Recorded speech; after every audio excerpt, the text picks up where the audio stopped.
And good evening, I'm Carmen Chau. For many families, Mother's Day is a painful reminder that their loved one is no longer with them. Tonight, the YWCA Hartford region hosted a vigil for those grieving mothers to show them support. Fox 61's Gabby Molina is live in Hartford with more. Gabby? And staying in Hartford, police are looking for a suspect after a shooting last night.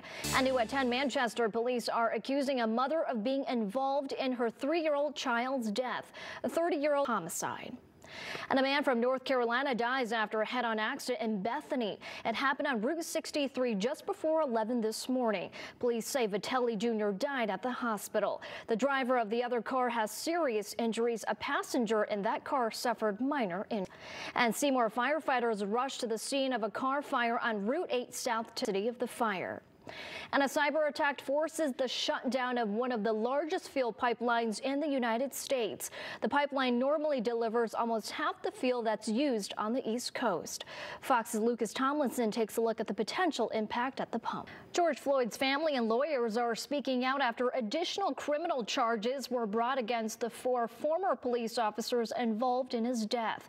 This comes nearly 1 year after Floyd's death was caught on camera.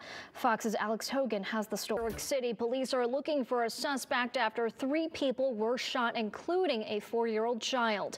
The shooting happened around 5:30 this evening. Officials describe the victims as bystanders. Authorities say between 2 and 4 men got into a dispute on the street. At least one of the men pulled out a gun and started shooting. The police commissioner expressed frustration with the spike in crime in New York.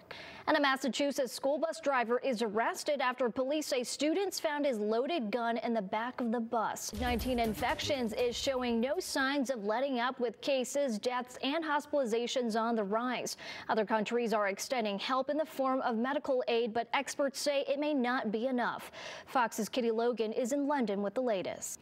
Today marked the first of several in-person commencement ceremonies over the next 5 days that the University of Connecticut will be holding after a year of putting them on pause.